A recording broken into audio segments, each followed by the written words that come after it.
So is anybody down to play a game for a second? Yeah.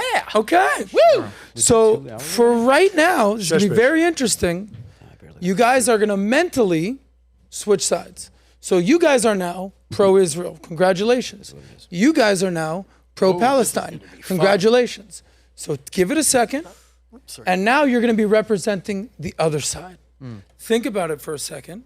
Now you have to argue the other side's point. Let's see if you're capable of this. Hold on. I'll start. So, Can be more Gabe, specific. let's start with Gabe. Now, I can Gabe, do this, no problem. you're a Palestinian.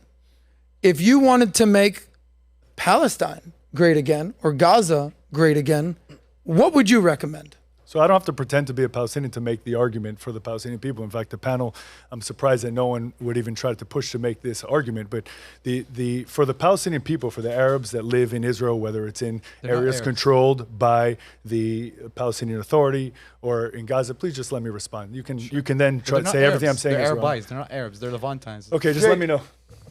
Jake, cut everyone's mic and tell who I ask. Okay, go ahead. Go. Yeah. So I don't have to pretend to be Palestinian to make the argument for the Palestinian people. If the Palestinian people want to live in peace in the region, there should be a movement from the Palestinian people that we don't see, a movement of peace, a movement of education, of coexistence, a movement of economic advancement, not a movement of destruction and promoting terrorism. And not just promoting terrorism, as was said earlier, I'd be fighting against the financing and paying salaries to terrorists, which the Palestinian Authority does, the so-called moderates, right? I'd be fighting against all of the leadership and trying to raise up my people to be members of a fruitful society moving forward. But we don't see that there. And the reason why we don't see that there is because those voices, there are a few voices, they have to be in hiding. They have to be in hiding because if they're seen advocating any of these positive changes for their people, they'll be arrested or killed by their own government. So if I were making the argument for the Palestinian people, that's the argument I'd be making. Let's figure out a way to advance our society forward instead of always looking backwards. Okay, Rabbi Benny, you are now Pro-Palestine. I'm a prime minister of Palestine. Okay, you're the prime minister. You're Mahmoud Abbas. Okay. Well, no. Okay, you're not that. Sorry. Okay. As a Palestinian, what would you like to see done differently? So I'm going to go to the most realistic possible way. As a Palestinian, they have many countries that will support them. Saudi Arabia, Abu Dhabi, all these places who have already done and fought. Like, remember when Trump went to Saudi Arabia, they have this whole network to fight extremism. Beseech your brothers to fight extremism. Don't lose your identity as a Palestinian. Don't lose your identity as an Arab, as a Muslim. But relinquish this modern day society where in the Muslim world, they have this jihadist mentality. Remove it completely. Because once you remove that completely, Israel will have no choice but to give you what you want because you're going to be a financial powerhouse. You're going to be a tech center. You're going to be able to do so many things that no one else can be doing in that area. That area is a beautiful area. You got prime real estate over there. So if I would focus and beseech my brothers of the Muslim communities and the Islamic communities in order to present and build a new Gaza, a new West Bank. The only reason why you've been taken advantage of is because you're giving it to us, in a sense, by not promoting life, by not promoting a betterment for your people. If you promote life and betterment of your people, no one is going to say, oh, we're going to take over lands, we're going to do more settlements. We're going to say, okay, what can we do to make a tri-state area of the Middle East and start building a cohesive, economy? And that's what all countries do. And if Palestine wants to be a country, act like it. Thank you. Hold on. You got. Hold on, Alex. Jake, That's an are you after fact, listening? not an initial fact. Okay. Go ahead. Right. You are no longer part of the IDF. You are now part of, pick a group in Palestine. There's a bunch. There's a few of them. Which one do you want? Which one do you want to be a part of? An average. All right. Either way, I'm An average guy. Palestinian. I think at the end of the day, How would you like to see your people first of all, 20% succeed? 20% of the Arabs living in Israel have more freedoms, like you mentioned, Gabe, than most other Arab countries. They can protest against the country. They can be in the Supreme Court. This is the very common story. Who can be in the Supreme Court? Arabs, Muslims, In Christians. Israel? In Israel. You're saying They that can open There business. arrested a few people that were protesting and posting things online. Hold on, is it true or is it not in every true? country, but it's still allowed. It's still allowed. They Put an Israeli prime minister, former prime minister hold in on, jail. let me Okay. finish, please. Go ahead. At the end of the day, they have more freedoms there than they can pretty much do. They can wear a hijab. They can not wear a hijab. They can be religious. They can be atheist. They have so many freedoms. At the end of the day, You're talking about Palestinian Muslims that are that have Israeli citizenship. citizens. Correct. Got And they know this. And they know this. And Christians. Okay. And at the end of Go the ahead. day, the Arabs as a whole, Muslims as a whole, have to come to terms with the fact that whether they like it or not, the Jews rule the land now. They can live with us. It is. It's only about It's religion. not about trying to generalize, but we have to call it what it is. It's They're not calling it wonderful- what it is. It Because is. Christians exist. There let's let him finish. Go ahead. are wonderful people among all spectrums. I'm trying to create peace here. The reality is, if Gazans come to terms with the fact that it's never going to be from the river to the sea, you're going to have all the land, and the Jews are going to go by, but we're going to go to Mars. We're here, whether you like it or not. Dark-skinned Jews, lighter-skinned Jews from all walks of life, we're all Jews. We're back in the land. If you can come to terms with that, we can actually have a peaceful coexistence. So you're going to have to. We can make Gaza, Palestine. We can have, what would you call it? Emirates. They have their pieces of land. They have local governance. The Israelis work together to give them funding, economic help, so long as they don't continue to attack us. This is This is the I think the main focus of this entire conflict. They don't want Jewish rule. Got it. This is what it is. Elika, as our foreign diplomat in California right now, you are going to be pro-Palestinian for this conversation. What would you recommend to your people for more success and prosperity? Okay. As a Palestinian, I come to the table and say that I can offer certain things. I can offer, de-radicalization. I can offer de-radicalization, and I can offer a promise for peace. But what I need in exchange is certain things. Now, first of all, let me just state that in the past, yes, we have rejected state offers for two-state solutions. That has been a very difficult thing because this land is very personal to us. This land is very personal to us, and it's very sentimental. And to just agree to share the land is not difficult. It's not difficult for us. It's not easy. It's not easy for us, and it's not easy for Jews. So this has taken some time for us to get our heads around this.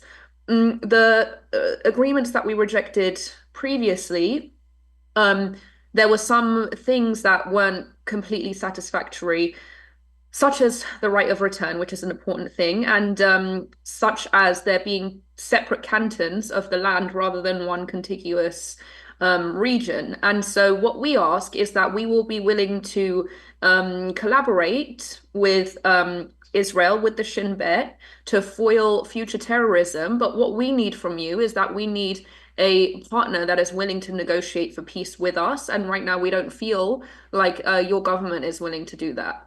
Okay. I got to tell you, that was a very nice diplomatic conversation from Jews who are pretending to be Palestinians in order to get advocacy for the betterment of the Palestinian people. So that's great. Thank you. Now you guys, Let's start with Gideon. let's start with you guys. You guys are now Israeli, pro-Israeli. pro-Israel. Yeah. What would you recommend to your people to see more peace and prosperity in your land as a Jew and Israeli? Go ahead. As a pro-Israeli, I would say that I have the right to live in those lands. I have the right for self-determination. However, I would tell my government to accept its apartheid past, move the same track like Canada did with kind of the indigenous people, accept the ICJ rule, International Court of Justice, that ruled to remove settlements in the West Bank. So I would respect international law.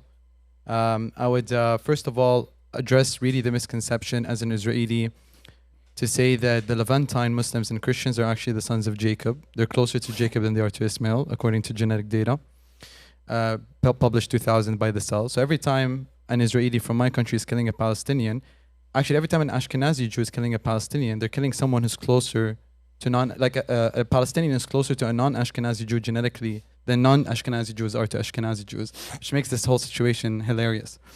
Published by also a human immunology test that showed there's antigens on the cells of the Levantines in their cells that are only common between the people of the Levant, including non-Ashkenazi Jews. So they come from the same ancestor, they share the same ancestor, who lived in South Canaan, which I believe is Jacob. So I would say that these are our brothers, this is our family, we're killing our own people. We need to create a new kingdom, a holy land, that respects Abrahamic coexistence at its covenant, that allows Muslims, Levantine Christians, and Jews to live peacefully and have the common enemy of, let's say, atheism, or the common enemy of, what's it called? Wokeism? Wokeism, exactly. That's what I was trying to get to. Okay. Exactly. So I think the only way, as an Israeli, that's what I would push for. I would push for that these are our cousins. Why are we killing the only people who believe in the same God that we believe in? Let's accept the International Court of Justice's rule to remove the settlements from the West Bank because it's illegal. Let's remove the occupation. Let's remove the 700-kilometer blockade. If you remove that, then there's no need anymore for a Hamas. You discredit Hamas immediately. You know, if Israel just says, we actually, international community, you're right, we did commit the Nakba, we did do the apartheid. Just by those words, Hamas and Hezbollah would no longer exist. They wouldn't have a reason to exist.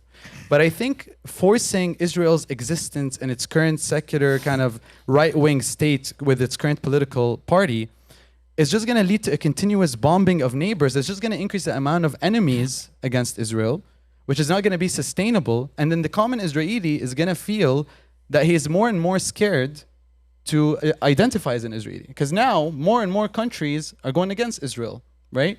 So I think it's unsustainable. I think if Israel wants peace, it should take the route of apologizing for the things that it has done, since it's the state that it's backed, that has all the money, etc. Let's say be the big person, if you want to put it that perspective. Apologize for your background in history, the Nakba, plan delay, apartheid, etc. When you do that, the Hamas and Hezbollah no longer need to exist. And so... That wasn't pro-Israel. What do you mean? What wasn't from Israel? That wasn't pro-Israel. Can you try be pro-Israel? It is pro-Israel. I believe that's the only... Okay. No, I do believe that's the only way that Israel can exist. Oh boy. Okay, Sal, Yeah. it's interesting because you're Christian, Yeah.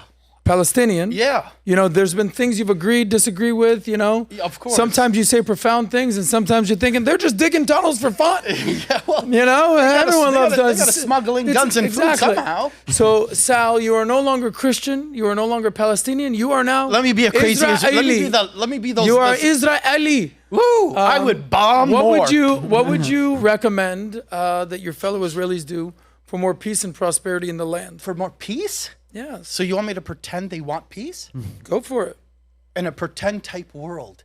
The truth, but see, I don't like pretending like this because the truth of the matter is Benjamin doesn't want any peace right now. So you want me like just to pretend? Yeah, that just he like does everyone want peace? else pretended that they didn't- were something else? They didn't do a You're pretty gonna do good the job same of. thing. They didn't do a pretty good job of being Palestinians, to be didn't, honest. no. I'm sorry, but I think we did better than the other side. Wasn't Palestinian. sorry. So I if think you we want me did- to act like what kind of Israeli you want me to act like? The one that wants peace? I want you to be or an Israeli who wants to see peace and prosperity in the land. Go. that wants to see peace and prosperity.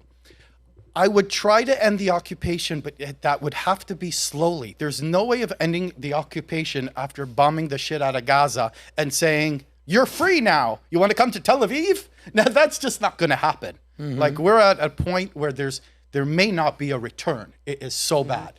It may take 75 years or so, but you pretending about peace right now, that is just, I'm sorry, it's hard for me to put this but into. continue. So That was a hard, that was a so, nice... I mean, it's just hard for me to put into words. I don't want to man, because interject, it is- but go ahead. But and I'm going to come to Alex. Sure. But it was pretty hard for Americans to make peace with the Nazis and Germans. Well, they did it. Same with the Italians. Same with the Japanese. Yeah. So there are. I mean, there is evidence of not being closed-minded and actually making peace with your enemies. You know, they say you don't make peace with your friends, you make peace with your enemies. That's a good one. So, at some I've point, hung out with Israelis. I mean, how I've long like- do you want the perpetuation of violence? Another 100 years, 1,000 years, What's million happened years? in the last 11 At some months point, may last 50 years. That's the sad part. I now, don't disagree. If I could Yeah. just end it and say, you know, end the war, Bibi's worried about his own career. Now, if it's true that one man is responsible for continuing this war to save his own ass, and 40,000 people are dead and 1 million this way and displaced in Lebanon because of one man, like that is sickening. Like, Well, I mean, because if you want real talk here, let's do some real talk. We got 40,000 people dead in Gaza What about right the now. terrorists that still leave the hostages So, I held mean, under the tunnels? I'm sorry, How can I got a little over. No, it's okay. No, man, like, I mean, like, we're talking about hold on. history Everyone had a and chance. everything, and like, I what, like the, it. One what sec. the F? Like, I mean, Thank this you. is serious, dude. I mean, Okay. people are dying, and there's a fucking hurricane coming tomorrow, and this is really serious stuff, and we're playing games here.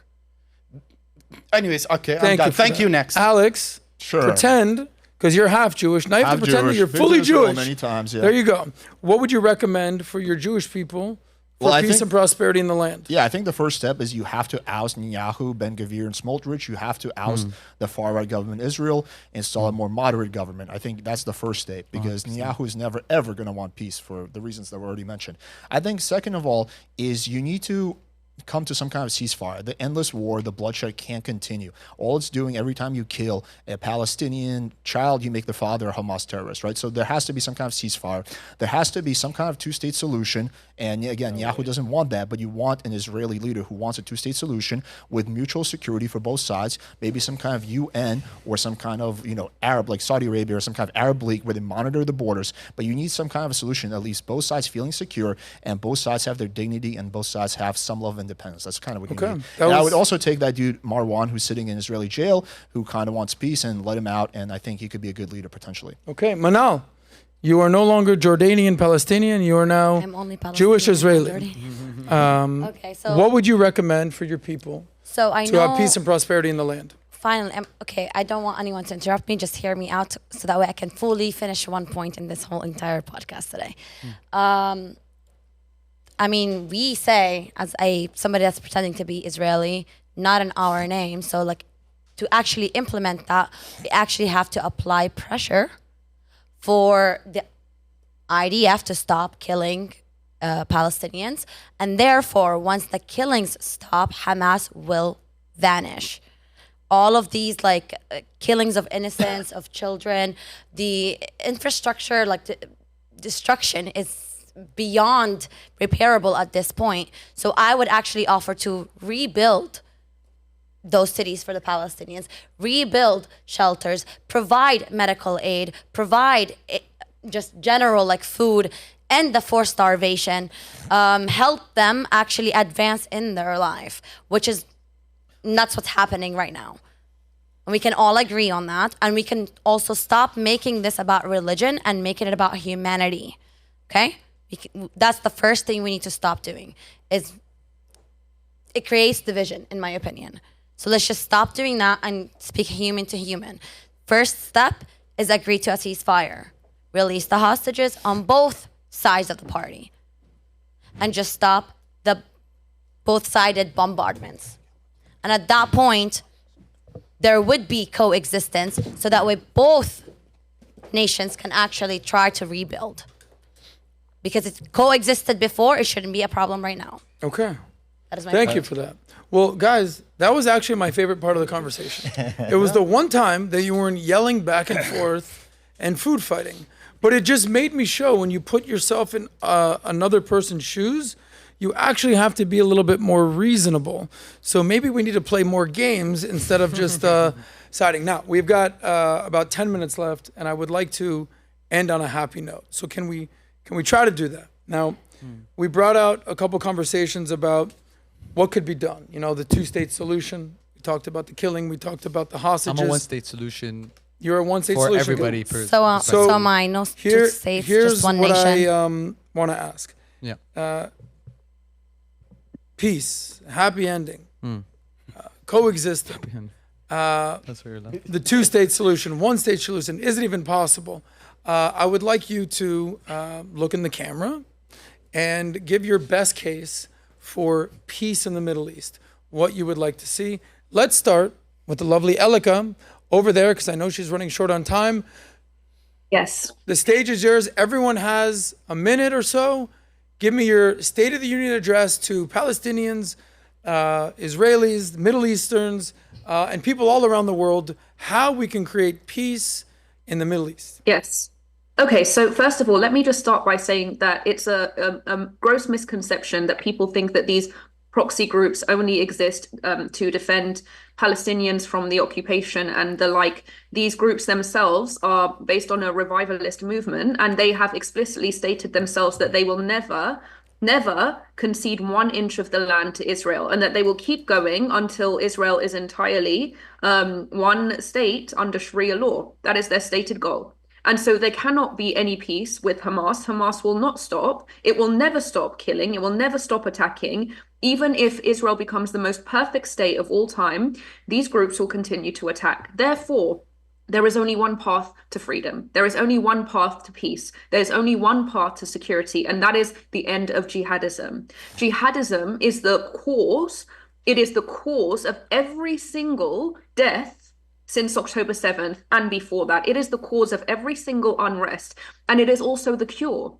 The end of jihad means that there will be no more attempts to eliminate Israel just because Israel exists as a Jewish state. It means that people will accept Israel as a state. And once that happens, once they accept Israel as a state, that's when both sides can actually agree on mutual respect, mutual sovereignty, mutual self-determination. And there can be an Arab state and a Jewish state, whatever you want to call it, whatever you want, if you want to call it Palestine or whatever it's called, there can be 2 states. So to answer your question, how do we get to peace? This is not just my opinion. It is the words of the proxies, the militias, and the jihadists themselves. They will never stop until all of time, until they destroy Israel. And so to get to peace, the jihadists have to go. Thank you for that. Rafi, you're an IDF soldier. You've seen some stuff, I assume. But you're actually, other than Benny, maybe the most calm person on the panel. I don't know. Nobody's calmer than Rabbi Benny. But what is your camera's over here, what is your solution? Right into the red, the green. Yep. To peace Straight in the ahead. Middle East. Like Man, a sniper. I mean, it'll be. Yeah. Like a, He's use good, that he's good. sniper. He's good. He's Sorry. good. I think ultimately a 2-state solution isn't viable because you're ultimately not giving either side what they want. A 1-state in theory sounds nice, but for all of the quote-unquote Palestinians to come back wouldn't be realistic for a Jewish state. You need a Jewish majority. I don't think any Arab country would be willing to have another group, overwhelm their population. In an ideal world, if there were a small enough population of Arabs / Muslims or Christians that could live in the country, then we can probably manage it fine. I think the best solution would be to have Emirates, to have Gaza as is. It wouldn't necessarily be called a Palestinian state. They can do whatever they please. They have freedom of religion, press, etc. And they have Gaza. They have parts of the West Bank. They have other villages like Nablus, etc. And we can live in peace. I think it's doable. But the idea of having a Palestine in replacement of Israel is just not viable. I think that's what most of them want. So Okay. Rabbi Benny, you are now Prime Minister Benny of the land. I appreciate that. What is your methodology to peace, 2-state solution? What's your solution here? Well, my solution is a utopian society where live and let live, and acknowledge that this land is the land of Israel, as Prophet Muhammad has written in the Quran. And I wish everybody to understand that we are here to coexist together. And Judaism and the Judea state in history, from King Solomon to the Hashmonaic rule, always had other nations' residents in the country. And there is no problem for us to do so.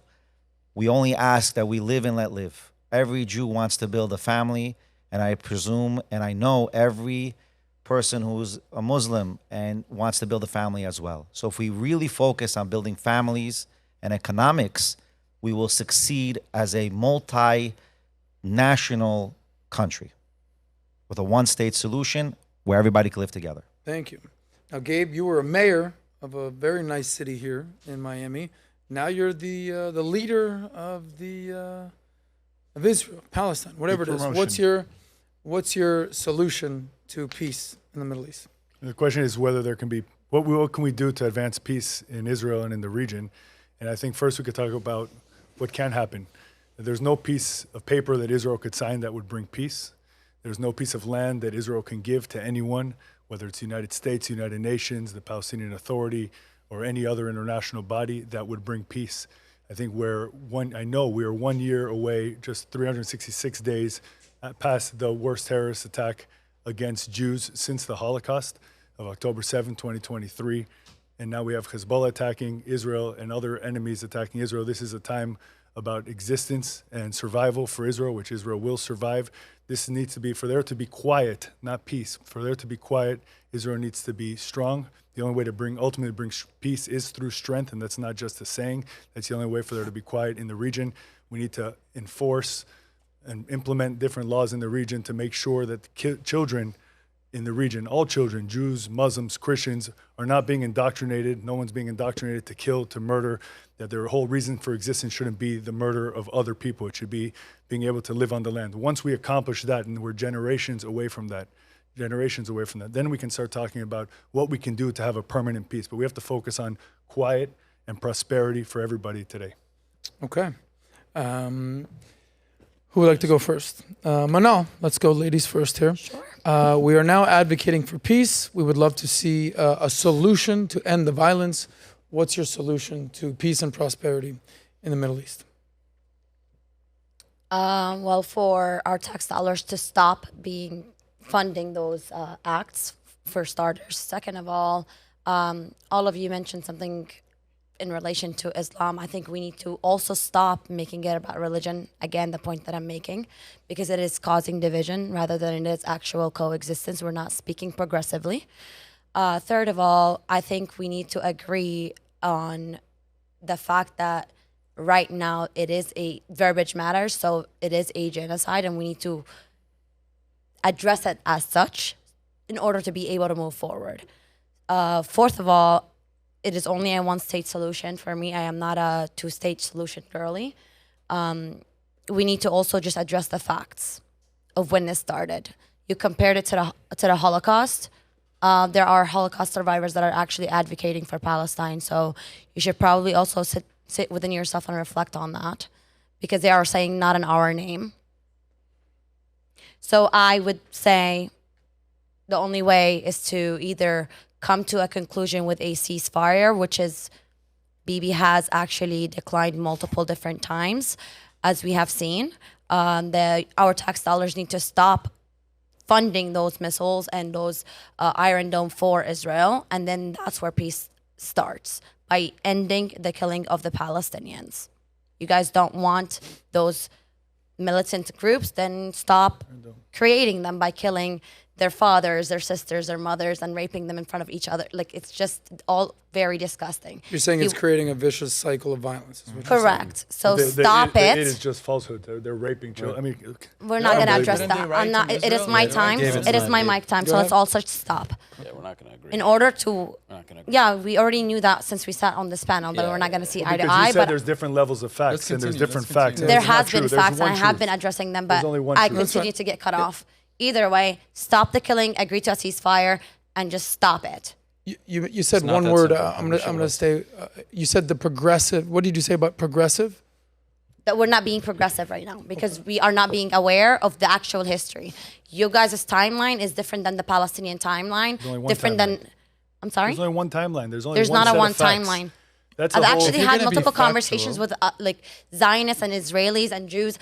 You guys are also mixing Israelis and Jews together. Like, it's not the same thing, first of all. the same And thing. also, It really is no, the it is same not. thing. And It you is. also I'm half Jewish. I'm not Israeli. exactly. And it's the you same. also You addressed that misunderstand the it. Prophet The modern- Muhammad said in the Quran that it is Israel's land. It is. Where? Many What imams verse? said it. I It's don't the know the children of verses, Israel, the children but of many Israel. imams say that, and they quote the exact verse. I'm not a listen. They quoted It's Jewish. called the children of facts. Israel, not the Funny land of stuff. Israel. What's the difference? Children Can I- of Israel. What's the difference? No, Can I ask a question? Can I ask a question? Did the Islamic Republic and the Taliban get created because Israel killed their parents? No, it got created because the CIA wanted to fight the USSR. No. That's exactly why it was created. That's not the Taliban. Yes, correct. The Taliban, yes, thank but you. the Islamic Republic was not created No, it wasn't. by the Which Islamic by the Republic? United Iran? States. Are you talking about Iran? Sorry, the Islamic Republic. Khomeini was not created by the Yeah, how did the United Khomeini States. come to power? Wasn't that by removing the Shah? Who removed the By Shah? a coup, by a coup, By the CIA. by a The CIA, coup. England the CIA removed the Shah. This is known. Who killed Khomeini's family to make him a terrorist? Nobody, right? Because that's you not- don't have to kill but this someone is to a make a mis- So terrorist. let me ask you a question. So if Exactly. everybody bombed your family, let's just say hypothetically speaking, are you not going to be angry enough to resist? You know what? What are you In gonna do all about of it? I'll answer your question right now. Yeah. In the past 45 years, this regime has lynched my family from cranes. We're not okay? supporting that And- regime, though. And no, let me answer her question. For the past 45 years, until this day, if one Iranian person, okay, takes the child of even a mullah, not even talking of about Islamic the Republic Iranian and regime, kills like- them, absolutely not. That's disgusting. So why are you and I would advocating never for support bombing it. their embassy? Okay. Guys, we have 5 minutes left, and I want to get to everybody. Yeah. Alex, what's your best solution for peace and prosperity? in the Yeah, I region? mean, I think there's no lack of good solutions. I think a two-state solution will probably be the best one.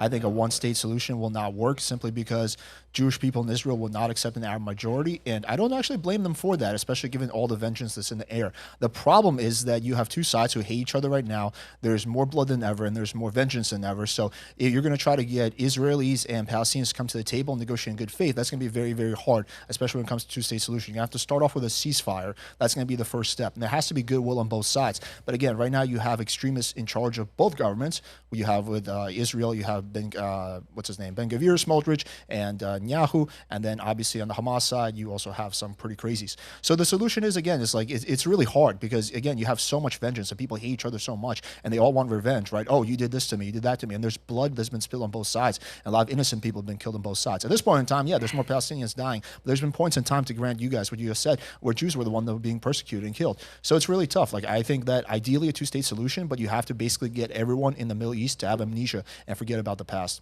Two states would Okay. never work, unfortunately. Sal, Yeah. what's your best advice for peace and prosperity in the region? Oh boy. I'm probably going to skip that one if that's okay. Sal, I'm going to leave that one to Jesus. You know, Okay. Christ is King. That's the solution. That's the That's the solution, solution. Jesus. That's not a wrong So, I'm not going to good get luck to- getting the Jews and the Muslims to accept that, but stay tuned on the next panel They that we believe do. actually that Utopia Jesus season is 2. gonna come back. Go ahead, Kareem. If I'm hello, yeah. So if I'm addressing the people, I would talk to the people of light. I would talk to the people who are submissive to God. I would talk to the followers of the Torah, the Bible, and the Quran. I would say far too long the Western hand has really delved into the Middle East to divide the people of the sons of Abraham. And what we need to realize is that the Bible talks about this land for the sons of Jacob, and that the Palestinians, Syrians, Lebanese, and Jordanians are closer to Jacob than they are to Ishmael. This is a big charade. This is based on hate. We need to realize that all our peoples have the right to live in those lands. This is why I believe the Torah did not explicitly say it's only for the Jews. And I think it's really, what we're fighting together is extremists. We're fighting Zionist extremists like Ben Gvir. We're fighting Muslim extremists. We're fighting Christian evangelical extremists. So we really need to realize that the fight here is between the people of light and the people of darkness.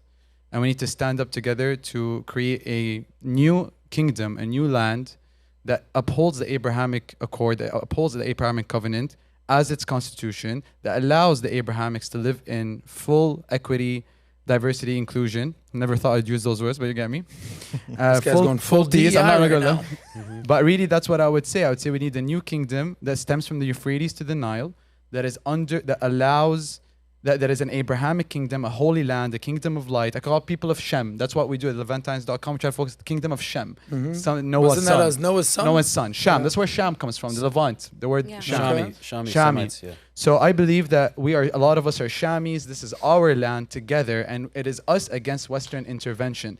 The West does not care about us. If you're Jewish, remember the history of how they massacred 6 million Jews. If you're a Muslim, remember Sykes-Picot. If you're a Christian, remember, especially as a Palestinian Christian, that in Beit Laham you can't even celebrate Mass if you're a Palestinian Christian under occupation. We're fighting extremists. We need to come together as the observance of our books and the people of light to spread the message of light, create a new kingdom that upholds the Abrahamic faiths and allows us all to live in peace. Whoa, whoa, whoa. If you like that one, click right here to watch the full SOSCAST. And don't forget to subscribe to the channel.